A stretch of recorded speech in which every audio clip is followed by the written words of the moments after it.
Hey guys, Jace from Strictly Broken, back again with another deck profile. Today we're actually going to be talking about a Japanese deck today and not English. Right now I'm just not really happy with the current English decks I'm playing. I want to work on a bit more and make sure I'm pumping out the best list possible to give you guys. But this is a list I have been having fun with, so I feel like I want to talk about it and keep the content going for the week. This one is going to be Door Pants, Idolmaster Cinderella Girls. Cinderella Girls is a set that has been very near and dear to my heart. This is one of the first sets I ever brought product for, so I really wanted to buy into this set when it got announced. And I did, and I've really enjoyed playing with it. So right now, Door Pants is probably my favorite deck. I've played a couple other ones, but this is the one I've settled on the most. So let me talk about it with you guys. First we have our Level 0 Miku. Level 0 Miku is a clean cut, so on a versus your opponent's character, you get to choose one of your characters, rest it, and move it to the back row. And she is on play, look at the top card of your deck, keep it or mill it. So surveil one, and she gets 3k power. So she's at 35 on turn until you play it. Clean cut. Saves your cards. We have a couple back row cards we'd like to save, so that'd be really nice. You can save a level 1 combo because she's like decently big, and we have power pumps. It's just a nice card overall. It's also red fix. This is our red fix, so we're choosing to play at 0 to make sure our colors are all good. We do play 3 colors with red, blue, yellow, and then we do play another card that could be in red later, but we play the yellow version instead. Next, we have our 0-0 Kome. This is probably one of the most broken profiles in Weiss Schwarz, in my opinion. We never see this card in this original form ever anymore. It's always on death or on play. But Kome is on play. Look at the top 4 cards of your deck. Choose 1 climax from among them, add it to your hand, or up to 1 climax from among them, add it to your hand, send the rest to waiting room. Then if you put a climax in your hand, you discard 1. So this card cannot whiff. It can't whiff and you neg 1. If you whiff, you just milled 4 clean cards, which is still a pretty good rate. Unlike an Azusa or like something like that, where it's like the check 4 for a character, and if you whiff on traded or on a climax and stuff, then you feel really bad. When you just whiff on 4 characters, this you're like, yeah, sure, that's whatever. 4 clean, and then you just take your turn, and you're 4 clean out. Really, really broken card. It just does so much. It lets us loop our level 1 combo so much more consistently, and we really do play towards that and playing this card down. Our next card is going to be our 0-0 Miria. This is a reprint of the set 1 Ricky, so it is pay 1, clock 1. Search your deck for level 1 or lower character, add it to your hand, and this is on attack. Choose one of your characters, give it 500 power. It's fine. It does its job. It's a Ricky. We like Rickies. They're really, really strong. They let us extend our level 0 game out if it goes long. They let us search for our level 1 combo. They're great. The power pump is nice because they're a clean cut. Being able to get reverses is a little bit easier, and for level 1 combo to be bigger because it does technically check for a reverse. So, and anything that helps. Also, again, this is the yellow fix card that we're playing. We could be playing the red Ricky that's a little bit better, but the yellow is important, so we play that. Next, we have our level 0 Kaide. This is our brainstorm of choice. She is a tap self-salvage brainstorm, and she has when a climax is placed in your climax area, look at the top card of your deck. You can either put it on the top, the bottom, or into your waiting room. So she's a surveil or a scry, based on what you want her to be. This brainstorm is really, really nice. I like it a lot. It's really, really good. And very versatile. The fact that if it's a climax, you can bottom it, or if you're getting close to refreshing, you can mill it. If it's a character and you want it, keep it in your deck. For whatever reason, you can bottom it. Otherwise, you just mill it, or you keep it if it's a character that you're okay with triggering. Really, really nice with the brainstorm, actually, because we can choose to mill off targets we might want to be salvaging. So that's really nice. Just probably the best brainstorm Cinderella Girls has right now. Honestly, it's just good. Next, we have our 0-0 Arisu. This is a field encore. So while it's on the field, if this is in your back row, when one of your characters be sent to waiting room, you can sacrifice this card to put it back on the field rested. And she has act, tap herself, give something 1500 power. So she is like the staple field encore profile that we'll see play usually. So she's like the Hibiki from Symphogear and such that was on the ban list in Japanese. Card's really, really nice. Saves at level 1 combo, helps us use it again over multiple turns, and gives quite a lot of power. 15 is definitely a lot for this kind of deck, since you turned your clean cut into a 6k with the climax. You turned your level 1 combo into massive. The level 1 combo gets huge. Our next card is going to be our 0-0 Arena. This is our ditch CX salvage of choice. So on play, you can discard a climax. If you do, salvage 1. And this is on play. If you have 2 or more other music characters, you can draw drop. Really, really nice. Just helps us dig a little bit more for cards. Helps us double hand fix. Double hand fix is always appreciated, especially in a deck with pants, where sometimes you get a bunch of climaxes in your hand, and you need to be able to filter them out the best way possible. Next, we have our last one. Our last level 0, 0-0 Nagi. She is just on play, pay 2, free fresh, or you can bounce one. So versatile, very nice. Usually you're just going to use the free fresh on this card, but the bounce can come up in some matchups where you need it, just because it can make your level 1 combo resolve should you really need that effect to resolve. Yeah, just nice one of. I don't play too many one-ofs in this deck like I normally would, because you just don't have the selection for them as easily as some other decks like Hololive does. All your selection is just tied to your level 1 combo and then Brainstorm, so I don't feel as comfortable playing a bunch of tech cards. Onto our level 1s, we have our level 1 combo of choice, 1-0 Mayu. Mayu is, for each of your opponent's love characters, she gets 500 power, so that's plus 25. So if your opponent has a full board and they have all love trait, she is a 6k. Then she gets plus 1k power always for each of your back row.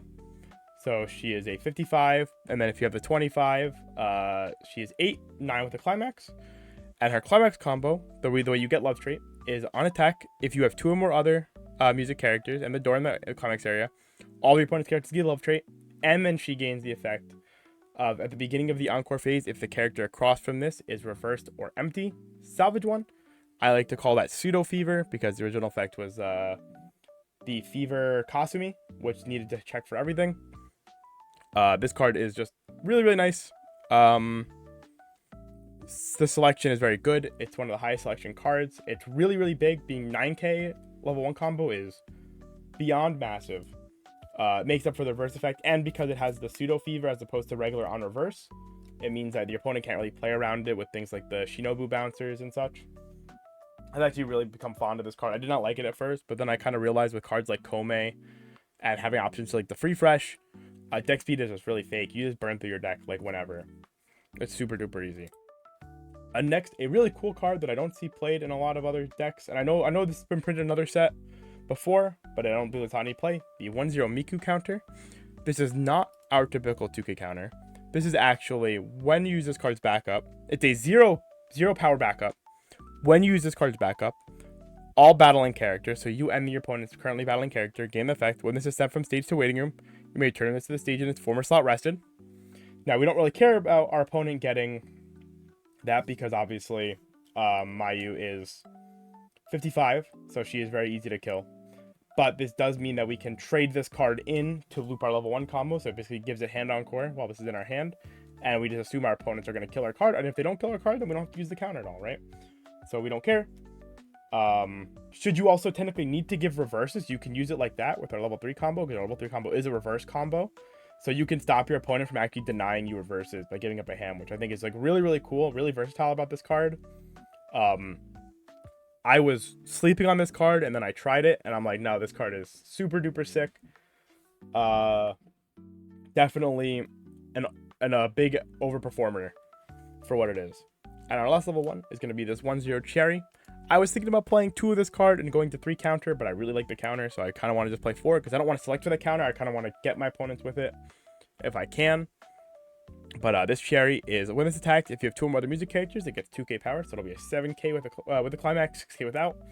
Normally with this card, though, we don't want to have a climax on the board, because she says, when this card's battle opponent is reversed, if you don't have a climax in your climax area, look at the top 4 cards of your deck, choose a music character, show it to your opponent, add it to your hand, send it to the waiting room. So this is a plussing card if you don't have a climax in the climax area. Really helps in those turns where you have to sandbag if you didn't see a climax off your Kome, or you just need the extra deck speed, so you're just not going to play climax. Get the deck speed, do it that way. This card actually works really well as a nice one-of. I'll just usually pick it up with my Mayu, and I'll hold on to it until I need it, or if I'm going to go to level 1, I don't have a door in my hand, I can Ricky for this card to just kind of keep up extra hand. It's really, really nice. Actually, like a pretty good card. It feels a little weird because it's kind of counterintuitive to this whole deck that wants to loop combo, but having a fallback just feels so strong. Next, we have our 2-1 Nana. 2-1 Nana. I think this card is relatively insane, if I'm being honest. So this is a 2-1 5k. During your turn, if you have a blue character and a yellow character, which we do have a yellow back row that we're going to talk about next, to make that condition very real. She gets 8k power, so she's 13k by herself. And she says, auto, when this card's battle opponent is reversed, you may send the reverse character to the top of your opponent's deck. So it is hard removal for the card, and also gives you more damage as long as you attack with this not last. Or technically, I guess if you wanted to muck up their draws with like a stinky oversize or something, you could do that way too. You could attack here last, top deck their oversize, and then you know they're drawing a brick. which is very nice. It works very well. Hard removal is really strong. The power is really high. The condition is not real per se, but like it is something you do have to build around, which makes I think a lot more fair. Fortunately, the yellow card we play is also a fairly insane card that makes this card even stronger. This card can clear basically anything it wants to in the entire game. From thanks to like the back row Arisu, the 2/1 back row we're gonna talk about, and such. You get to like such insane power lines. This card's 14k with just a climax, which is crazy. Next, we have our 2/1 Shin. This is also one of my favorite cards in the deck. 2/1 Shin is offensive, continuous during your turn. All of your music characters get X power. X equals to your level times 1000. So at level 2, when you can play this card, it's a offensive 2k pump. At level 3, it'll be an offensive 3k pump to the 2 cards in front of it. Global. Not even it says global, which is insane. Just your whole board is just so big on offense. You scale basically anything. The Nana at level 2 with a climax is now sitting at 16k offensive, 17k at level 3. Just scales the whole world. This is not more. It has more though. It is pay 2, rest this, sacrifice a character. If this card is standing, you may pay the cost. If you do, choose one of your characters and give it the character craftsman has -2 soul, so it does go through hexproof. The only sad part is obviously you can't sacrifice a card and then target the character and give it -2 soul. Not that you need to do that mostly ever. But yeah, you can sacrifice your back rows, keep your board alive, and do it that way, or you can like sacrifice one so they're overswinging in a lane, and then neg another lane down, so it's underswinging. Really nice. Really like this card. And finally, it has you can discard a copy of this card if you do win something. So very nice. 3 effects is pretty crazy. The third effect doesn't really come up. It's super whatever, but the first and second effect are amazing. Honestly, like super good, super synergistic with this deck as well, because our level 3 combo of choice is the 3/2 Kanade. 3/2 Kanade is on play heal 1. During your turn, if you have 2 more music characters, you get 2k power, so it should be 11, 12 with the climax, with nothing else supporting her. And she has climax combo. If this is in your front row, when you play the pants, deal 1 damage to your opponent, and then this gains at the start of your encore phase. You can pay 2. If the character crossed in this is reversed, send it to clock. So it's a delayed clock kick. A little unfortunate versus decks playing like Shinobus, because if they can set a Shinobu up in the front row, you can't really do anything about it. They can just, you can't kill the Shinobu and then like clock kick it and then kill something else. They're just gonna get the Shinobu off and dodge like 2 of these, which is definitely unfortunate, but it's just kind of how it be. That's kind of why we also play the Winders, because you can like win the Shinobu and make sure you get it that way, etc. It's fine though. Honestly, not really too big a deal. I think this card is actually like, it's not high impact, but it's very comfortable, and it's very nice to have a card that kind of just you win the game when you get to resolve it. A lot of the times, like you do the burns, you put your opponent to 3-5, you have your 2 clock kicks, and you just like, all right, GG man, good game. Feels really nice. Now instead of having to just gamble on the burns, and also kind of similar how I feel about Overlord. I like that the real cost of this finisher is backloaded to the end of the effect, to where I can kind of wait and see and not have to do it if I don't need to. If it's not going to win me the game, I don't have to spend all those resources committing to it. And then obviously this card, along with the Miku backup we talked about, means that you can realistically do this a second turn. They attack it, they try to kill it, you save it, or they try to crash into it, you give their card encore, it comes back. Let me make sure the Miku is mandatory. It's not okay, so it's actually not mandatory, so they don't have to bring the card back. But maybe they get baited to do it and they don't think about it. But we'll pretend that part didn't exist. That's not very real, unless you're playing against somebody bad. I don't like assuming people are bad. That's not very productive. But yeah, so if they try to kill this card, you can bring it back for 0 stock, which then will help you be able to afford its clock kick again. You can just do quite a bit with the card, protecting the card, etc. I like it a lot. I'm a big fan of the combo, even if it's super its finishing power isn't the strongest. That's the best way to put it. Next we have our 3/2 Aiko. 3/2 Aiko is our early play of choice. She is, if you have 2 or less climaxes in your waiting room, gets -1 level in your hand. which is whatever. It's fine. Not my favorite condition, but it's okay. And continues, if you have 2 more other music characters, it gets 1500 power. And the following ability, during your turn, when this card's battle opponent is reversed, salvage a music character, then discard one. And she is a healer. This card's fine. It just helps us select for like things like this. It helps us kill cards. She is 10-5. She's a 10-5 healer. She's in yellow, so she fits our colors a little bit better. There are definitely other early plays you can be playing to heal the stock and stuff, but I don't think we really care too much. We just want the extra selection. You could definitely look at playing the Fumiko early play. That card's also extremely strong and definitely valid to play. I just wanted to play this for like extra yellow. So, but Fumika is a very strong early play as well. I would very heavily consider it. And our last card is the 3/2 Shuko.